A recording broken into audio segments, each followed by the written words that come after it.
My name is Meredith Quinlan. I'm 36 years old, and I spend my working life proving that people are lying about things they claim to own.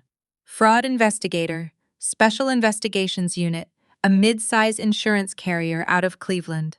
Last Tuesday, my older sister and her husband drove a black Range Rover up a gravel access road in Ashtabula County to look at a condemned motel I had bought at the county's forfeited land sale for $41. Priscilla took my receipt out of my hand, read it out loud in a voice she uses for waiters, and flicked it into my chest like she was flicking ash. She called me a $41 landlord. Her husband laughed so hard he had to take his sunglasses off. I bent down, picked the receipt up out of the wet gravel, folded it twice, and put it in my jacket pocket. I said nothing. I watched them back down the road, and I did not move until the dust settled. What they did not know was that 11 feet behind the wall of room 12, there was a fireproof vault holding $21 million in banded cash that had been skimmed out of my father's company pension plan.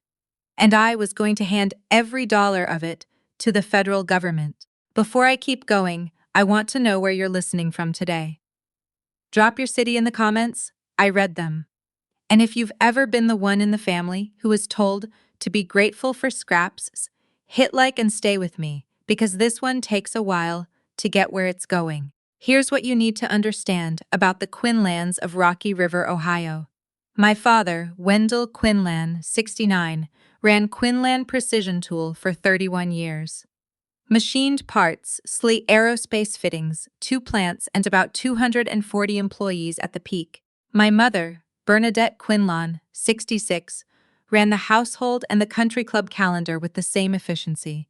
And my sister, Priscilla Quinlan Rourke, 41, was the sun that all of it rotated around. Priscilla was a managing partner at Halstead Ridge Capital, a private equity shop in the Terminal Tower, and by the time she was 35, she had a house in Brighton All, with a lake view and a wine cellars she never once let me see. Her husband, Desmond Rourke, 44, was an architect with a small firm and a very large opinion about himself. He'd been in a magazine once. He mentioned it the way other people mention their children. And then there was me, the other one, the one who went to a state school. When I was 19, the summer before my sophomore year, my grandmother's house on Worcester Road was sold. That house was mine. Opal Heron Quinlan, my father's mother, the woman who actually founded Quinlan Precision Tool in 1961, with a used lathe and a bank loan she got by lying about being married, had put that house in a trust for me when I was 11. She told me about it once, sitting on her porch swing with a cigarette she wasn't supposed to have. She said, "Mary, you're the only one in this family who counts things twice. My parents sold it. They didn't tell me until it was done." Priscilla was raising her first fund, and she was $312,000 short of the anchor commitment she'd promised her investors. My father signed as trustee. My mother told me over the phone, while I was standing in a dorm hallway with a laundry basket on my hip, that it was a family decision and that Priscilla's opportunity was time-sensitive, whereas my education would always be there. I remember the smell of the dryer sheets.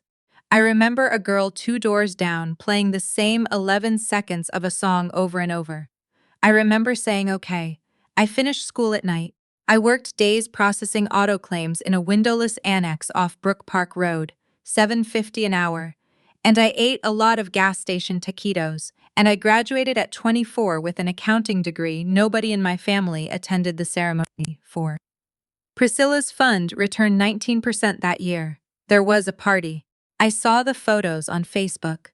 So when my grandmother died 4 years ago at 91, and I sat in the back row at St. Christopher's because the front 2 pews were reserved for people my father considered relevant, I did not expect anything from her estate. And I didn't get anything. The will was 3 pages long, and it left everything to my father. But 11 months after she died, on my birthday, a card came in the mail. Opal mailed me a birthday card every single year of my life. Same drugstore brand. Same slanted, angry handwriting. This one had a postmark from a town I'd never heard of, and it had clearly been sitting in some mail forwarding service, prepaid, waiting. Inside was a brass key, the flat old kind, and one line, Route 20, where we used to get milkshakes. Count twice. I sat on the floor of my kitchen with that card for a long time. Now here's the part people always ask me about, so let me just answer it up front. Why didn't she use a lawyer? Why didn't she put it in the will, secure it, do it the proper way? I've thought about this more than I've thought about almost anything. Because a will gets contested. A will gets read out loud in a room full of people. My father would have had it in probate court inside a week, and Priscilla would have had it tied up until I was 60. And more importantly, what Opal left me wasn't an inheritance. You can't inherit stolen money. What she left me was evidence. She didn't hand me a fortune. She handed me a loaded weapon and trusted me to know which way to point it. It took me 3 years to find it. I'm not going to pretend it was a lightning bolt. It was 3 years of Saturday mornings with a laptop and a cup of gas station coffee. Route 20 runs east out of Cleveland along the lake, all the way through Ashtabula County toward Pennsylvania, and it is lined with the skeletons of places that used to matter. Motor lodges, custard stands, a drive-in with the screen still standing.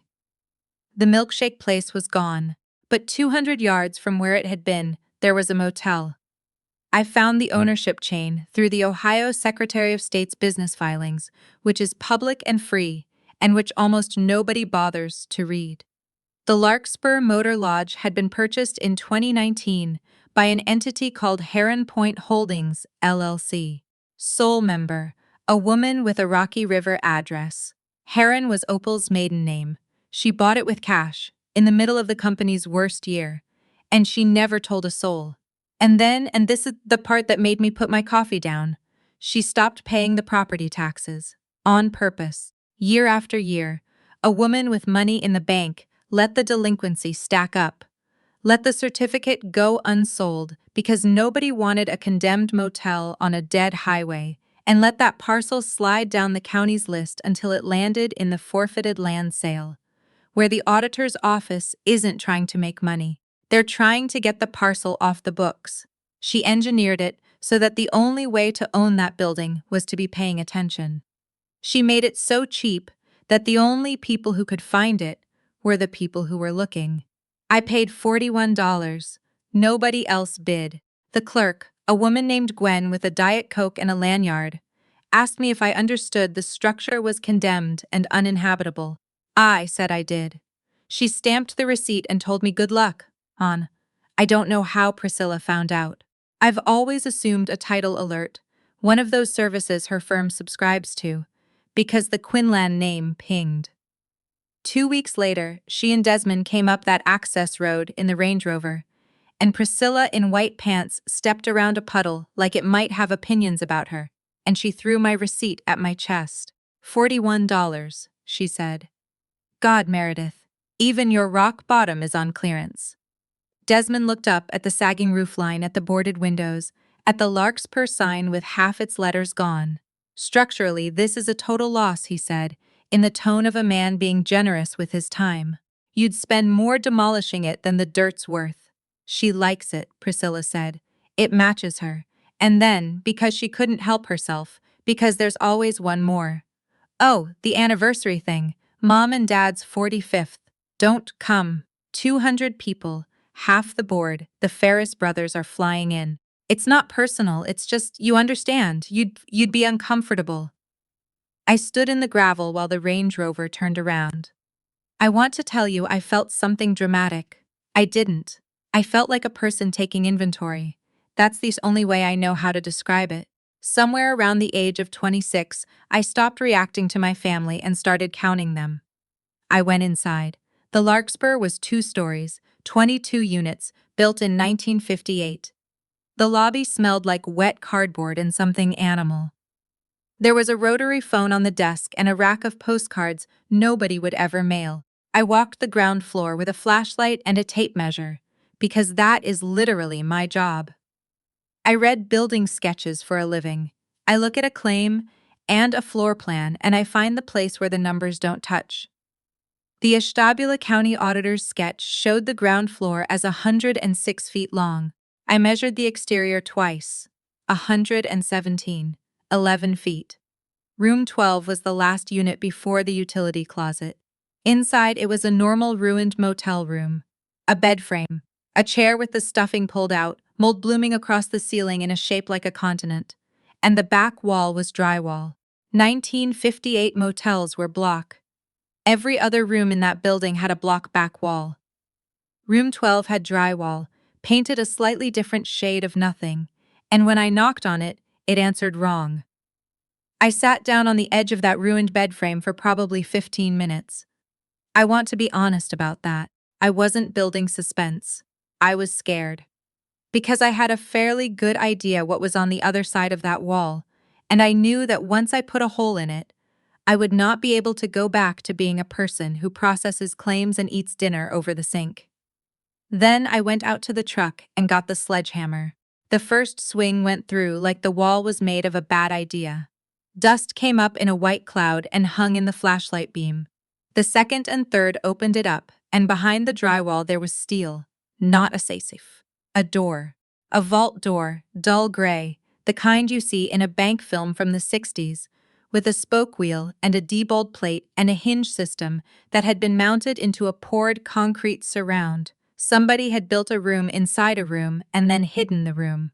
The wheel turned. She'd left it unlocked. Of course she had.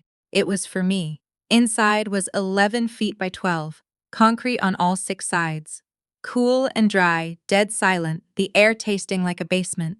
There was a dehumidifier plugged into a shop outlet, still running on a solar setup she'd rigged on the roof, and there was a steel shelving unit, industrial 6 shelves. The shelves were full of money, Federal Reserve straps.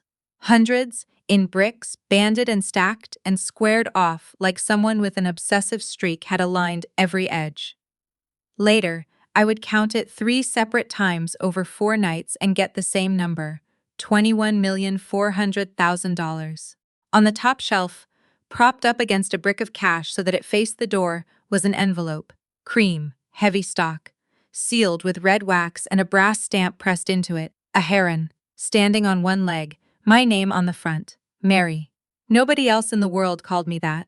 My hands were shaking so hard I had to set the flashlight down on a shelf and use both of them. I broke the seal. Inside were 2 things. The first was a black flash drive, encrypted, with a label in her handwriting that said the real Onis. The second was a single sheet of cardstock, folded once, no letter, no I love you, no explanation, no instructions. Nothing about being proud of me or sorry for me or any of the things I had spent 4 years imagining she might have said if she'd had the chance. One word in that slanted, furious script. Ledger. And I laughed, standing in a concrete box in a condemned motel with $21 million 2 feet from my hand. I laughed out loud, and then I put my back against the wall and slid down to the floor and cried until my ribs hurt. Because I understood exactly what she'd done. Opal Quinlan was 91 years old, and she had not set foot in the plant in a decade, but she still had a key, and she still had the founder's signature card on the pension trust account. And somewhere in her last years, she had gone looking. What she found was that Quinlan Precision Tools defined benefit pension plan. The plan covering 240 machinists, some of whom she had hired herself in 1974. Had been quietly bled through a captive reinsurance arrangement in Bermuda. The plan paid premiums. The captive paid claims that never happened. The difference came back stateside in cash, and Priscilla laundered the taste of it through 2 of Halstead Ridge's side funds. And Opal, at 91, had found where they kept the cash. And she had taken it. All of it. Physically removed $21 million from her son and her granddaughter, and put it in a hole in a building they didn't know she owned. And then she'd sat across from them at Thanksgiving and passed the potatoes. That was the hole in their books. That was the $21 million they had been unable to explain for 4 years and unable to report to anyone, because you cannot report a theft of money you stole. Every quarter they had to paper over it. Every audit cycle they had to move something. My grandmother had put a knife in them and then died and left it in. Count twice. Here's what I did next. And it is the most important thing in this story. And it is the thing that people never believe. I did not take a single dollar. I know.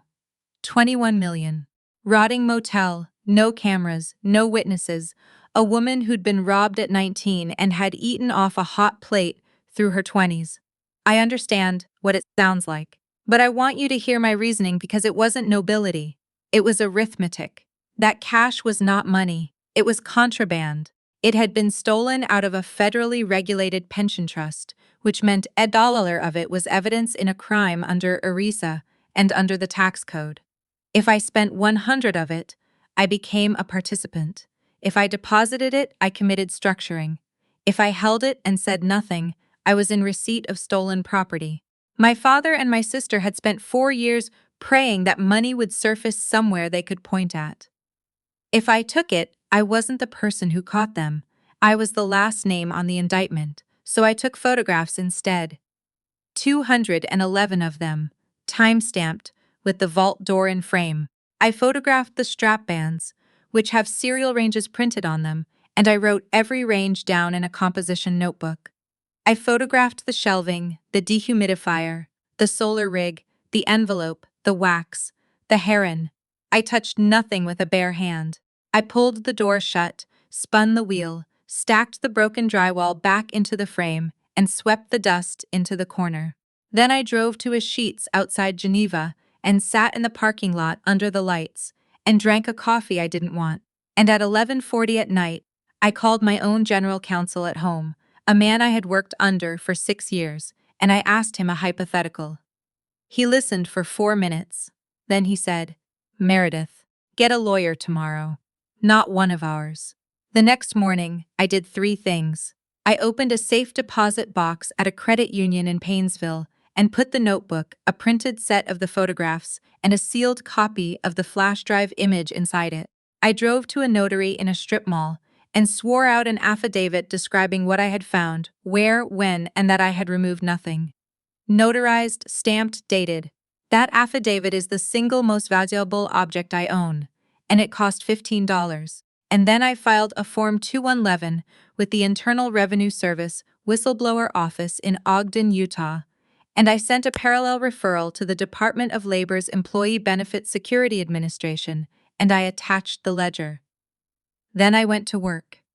I had a claim file due on a warehouse fire in Parma. 9 days later, a woman named Yolanda Petrakis called me. Special Agent, IRS Criminal Investigation, Cleveland Field Office. She had a voice like someone who had been awake for a long time and did not intend to stop. She said, "Ms. Quinlan, I've read your submission twice. I want you to understand that I have been doing this for 19 years, and I have never once received a package like this from a civilian." I said, "I'm not a civilian, I'm an insurance investigator." There was a pause, and then she laughed, and then she said, "Don't go back to that building alone." But I did, because I needed to do one more thing, and this is where I made my first genuinely aggressive move. I spent a Saturday running wire. I put 4 high-definition cameras into the Larkspur. One in the ceiling joist of room 12, angled down at the false wall, 2 covering the lobby and the breezeway. One outside on the pole that used to hold the vacancy sign, disguised inside a busted floodlight housing. Motion sensors under the porch boards. Everything hardwired into a battery-backed cellular router I hid in the utility closet behind a water heater that hadn't worked since the Clinton administration. 2-way audio. Live feed to my phone. Federal agents build cases slowly. Priscilla and Desmond did not know the money was found, but they knew I owned the building, and I had spent enough of my life watching my family to know that they would not be able to leave it alone. 12 days later, at 2:14 in the morning, my phone lit up on the nightstand. I sat up in bed in a t-shirt in my apartment in Lakewood and watched, in grainy green night vision, 3 men come up the breezeway of the Larkspur Motor Lodge. 2 of them I didn't recognize. Big, quiet, competent-looking, one carrying a set of 36-inch bolt cutters, and the other carrying a pry bar and a duffel. The third one was wearing a quarter zip and hopping from foot to foot in the cold like a kid who needed the bathroom. Desmond Rourke, architect, magazine. My brother-in-law. He led them to room 12. He knew the room number, which meant he'd found the same 11 feet I had on the St. Kim County sketch sometime in the last 2 weeks and had not told anyone he was coming. They went in. The man with the pry bar started pulling at the drywall I'd restacked, and it came away easy, and the flashlight beam caught steel. And I watched Desmond put both hands on top of his head and turn a full slow circle in the middle of that room. I could have called the sheriff. I didn't, and I want to explain why, because it's the same reasoning as the money. A local deputy would have opened a burglary report, and that report would have said $21 million in United States currency. And that report would have gone into a county record system that my father's attorneys could subpoena inside a week. It would have blown a federal case that was 9 days old.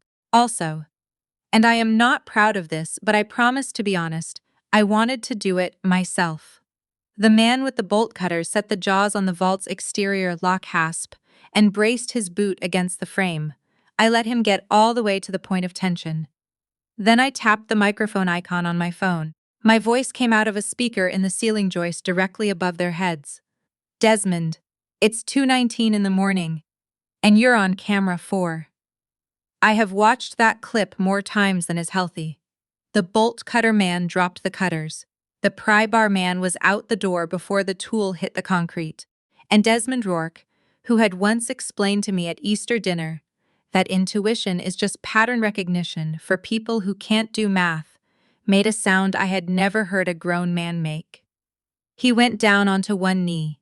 He looked up into the dark corner of the ceiling with his mouth open. Everything since you came up the breezeway, I said.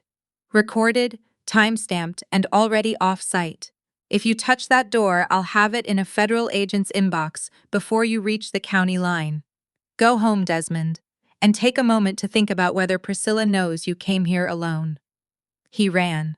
He actually ran, in a quarter zip, across a gravel lot, and I sat on the edge of my bed in the dark and felt my heart going and thought, she doesn't know he's here. Which meant, for the first time in 36 years, I knew something about my family that they didn't know about each other. 3 days later, at 7 in the morning, somebody knocked on my apartment door. All 4 of them. Wendell in a camel coat. Bernadette holding a bakery box of all things. A coffee cake from the place near the club. Priscilla in a cashmere thing that cost more than my car. And Desmond, who did not look at me once, and whose face had aged 5 years in 72 hours. My mother came through the door with her arms open. She said, "Oh, sweetheart, we've been so worried about you." She hugged me. I stood there with my arms at my sides and let her do it. 9 days earlier, she had uninvited me from her own anniversary party. 2 weeks before that, she had told a woman at church that I'd always struggled. And now she was holding me and rocking a little, side to side, and saying my name into my hair. My father put a hand on my shoulder, heavy, the way he does. We handled the trust badly, Meredith. Your mother and I have talked about it. We were focused on Priscilla's opportunity and we lost sight of yours. Family is family. We'd like to make it right. They sat down at my kitchen table. My mother put the coffee cake on the table and nobody ate any of it, and it sat there through the entire conversation, and eventually I threw it away. Priscilla did the talking. Because Priscilla always does the talking. She had a leather portfolio and she unzipped it with the same motion she must use in board meetings. Meredith, she said, warm as a hand towel. We saw the property. We're worried you made an emotional purchase. Grandma's old highway, all of that. We understand. She slid a document across my table. Halstead Ridge will buy the parcel from you. $200,000. Cash. Closing in 5 days. It's $41. Mary. It's a $200,000 gift. And it costs us nothing. And it gets you out from under a condemned structure with an asbestos abatement liability you cannot afford. $200,000 for a piece of dirt worth 11. Sitting on a vault they were praying was still full. Mary, she said again. She had not called me that in 20 years. She had heard Opal call me that 1,000 times and had never once used it herself, and hearing it in her mouth was like hearing a recording of your own voice played back wrong. I looked at Desmond. He was staring at the salt shaker. I appreciate you all driving out at 7 in the morning, I said. Let me think about it. They left. My mother told me I looked tired. My father told me not to overthink it. Priscilla told me the offer was open until Friday. I closed the door and locked it, and then I went down to the parking garage and got in my car and sat there. And I want to tell you this part, because if I skip it, I'm lying by omission. I cried in that car for about 40 minutes. Ugly, choking, with my forehead on the steering wheel and the horn going off twice by accident. Not because of the money, because my mother had hugged me and it had felt good. Because for about 11 seconds in my own kitchen I was 19 again and somebody had come for me. And I thought, very clearly, I could take the 200,000.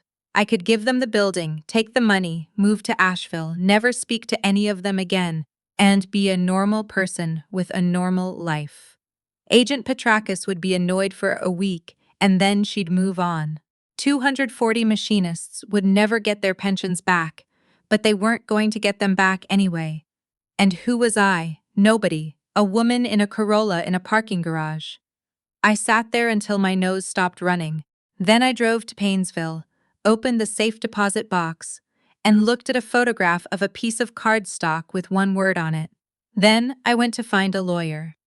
Now, everyone assumes I hired the best trial attorney in Cleveland.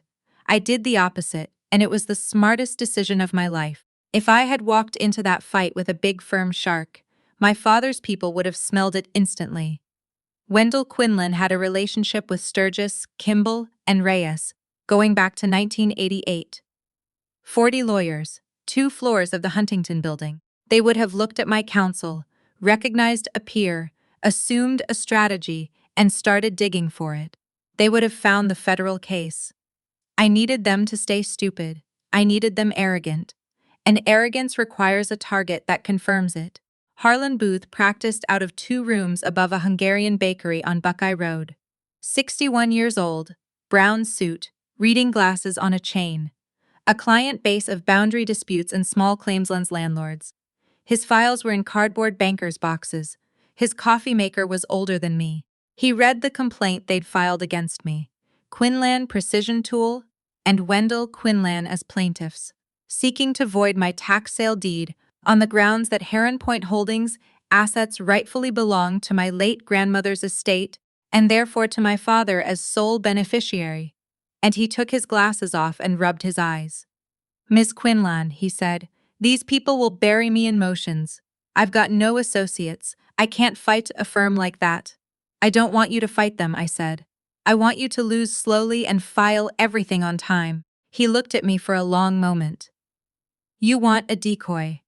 I want a professional who will handle the depositions cleanly, meet every deadline, make no aggressive moves, and let the other side believe they are winning. And I want you to trust me that there is a reason. Harlan Booth sat back in a chair that squeaked and said, Ma'am, that's either the dumbest thing I've heard this year or it isn't.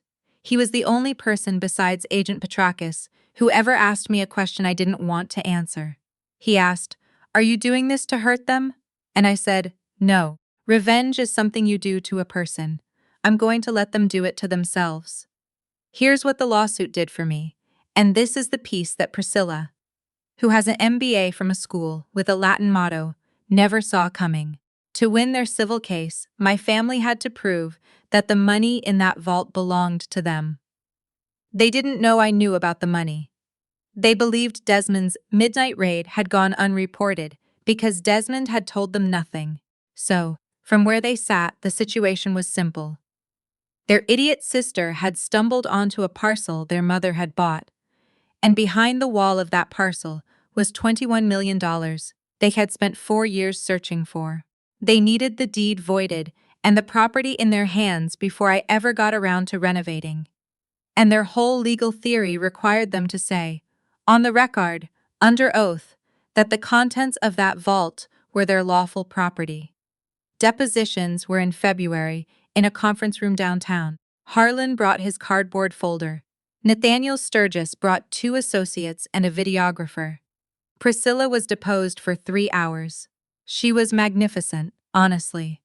Poised, precise, condescending in a way that never quite crossed into the record. And near the end, Sturgis walked her through it, because he had to, because his complaint required it. Ms. Quinlan Rourke, are you aware of any assets stored at the Larkspur property? Yes, approximately $21 million in cash reserves. And what is the nature of those reserves? They are a liquidity reserve of the Quinlan Precision Tool Defined Benefit Pension Plan. My grandmother, as founder, held signatory authority. She relocated the reserve without informing the trustees. It has always been plan property. My father, deposed the following morning, said essentially the same thing, and added, for flavor, that Opal had been not herself at the end. I sat in that room, and I kept my hands folded and my face empty, and I felt something in my chest that I can only describe as a door closing very gently. Because there is no lawful reason for $21 million of pension money to exist as physical currency in a concrete room in Ashtabula County. There is no accounting treatment for it. There is no Form 5500 line item. The instant they swore that money was plan property, they swore that plan property had left the plan in cash. My grandmother's flash drive already showed exactly how. All I ever needed was for them to raise their right hand and claim it. I gave the transcripts to Agent Petrakis on a Thursday. She called me back the same night. She said one word and it made me put the phone down on the counter and cover my mouth. She said, "Beautiful." The hearing on the motion to void the deed was as on a Tuesday morning in June, in a federal courthouse on Superior Avenue, because they'd removed the case on diversity grounds to look intimidating. In the hallway outside courtroom 3B, Priscilla found me. She looked at Harlan Booth's brown suit and his cardboard folder, and she actually put a hand over her heart. "Oh, Mary," she said. "Is this what you could afford?" Desmond didn't laugh. Desmond hadn't laughed in 4 months. My mother checked her lipstick in the glass of a display case and did not look at me at all. I didn't answer her. I just smiled at her. A real one. The first genuine smile I'd aimed at my sister since I was 17, and I watched something flicker behind her eyes and go out. We went in. Their table had 4 lawyers and a stack of binders. Our table had Harlan and a folder. Judge Imelda Farrow took the bench at 9:32. Sturgis stood up and began to summarize his motion, and he got about 90 seconds into it before the doors at the back of the courtroom opened. There were 7 of them. Agent Petrakis in front, in a navy blazer, with a folded document in her hand. 2 more IRS CI, 2 FBI, 2 investigators from the Department of Labor. Judge Farrow said, "Counsel, approach." And then she read what Petrakis handed up, and she read it a second time, and she took her glasses off and looked out at the gallery for a long moment with an expression I will remember for the rest of my life. Not shock, disgust. She said, "We're going to take a recess." Nobody leaves this room. My father stood up. That was the mistake. He stood up and he said, loudly, in the voice he used on the plant floor, "Your Honor, that money is not mine. I have never seen that money. I don't know what's in that building. I lied in the deposition. I lied. I only said it to win the property." Sturgis put a hand on his arm and said his name twice, and my father shook him off and kept going. I watched a 69-year-old man, in a federal courtroom on the record, in front of a magistrate, confess to perjury in order to escape a tax charge, which meant he now had both. His attorney sat down slowly and put his fingers over his eyes. Priscilla did not shout. Priscilla went the other way. She turned around in her chair and looked for Desmond, and Desmond was already standing, already stepping into the aisle, already saying, to no one and everyone, "I'll cooperate. I want to talk to somebody. I'll cooperate fully." And then my sister, who had once told a room full of investors that fear is a rounding error, got up out of her chair and crossed to the rail and grabbed my father's coat and started screaming at him that it was his plan, that she was a child when it started, that he'd made her sign the Bermuda documents. An agent took her wrist. She swung. It took 2 of them. My mother sat in the second row with her purse in her lap. She didn't move at all. She watched her husband and her daughter get handcuffed 9 feet apart, and her face did not change, and I realized, watching her, that I had spent my entire life waiting for a reaction from a woman who did not have one. I stood there next to Harlan Booth, who had turned the color of paper, and who whispered, Quinlan, what in God's name have you done? And I put my hand on his arm the way he had once wanted to put his on mine. I filed on time, I said. The Larkspur money was seized that afternoon, 21,400,000, matching the strap serial ranges in my composition notebook, down to the brick. The rest took years, because federal justice is a glacier. My father pled to conspiracy, tax evasion, and making false statements. 62 months. Priscilla went to trial, lost, and got 91. She'd added obstruction on her own initiative, deleting a server after the deposition, which is the kind of thing that happens to people who have never once been told no. Desmond cooperated, testified for 2 days, and got 18 months and a divorce filed against him from a federal detention center. Halstead Ridge Capital dissolved. My mother was never charged. She kept the house in Rocky River. She has never called me. The pension plan was made partially whole, not fully. It never is. But 240 people who spent their lives standing on concrete floors got something back. And one of them, a man named Ray who is 81 and worked for my grandmother in 1974, wrote me a letter on lined paper that I keep in the same box as the birthday card. And then, on a Tuesday morning 2 years after the courtroom, I opened my banking app in a Bob Evans parking lot on my way to a claim inspection. Wire transfer, originator, United States Treasury, $6,300,000. Under Section 7623 of the Internal Revenue Code, when a whistleblower's information leads to collected proceeds above $2 million, the award is mandatory, 15 to 30%. The whistleblower office gave me the ceiling, 30%. The letter that came a week later ran 4 pages and thanked me, in the manner of a government letter, for my substantial contribution. I sat in that parking lot for a while. It's taxable, by the way. The IRS taxes its own rewards. I knew that going in. I paid it, on time, and I filed the return myself, and I do not think I have ever enjoyed writing a check more. I never spent $1 of that vault.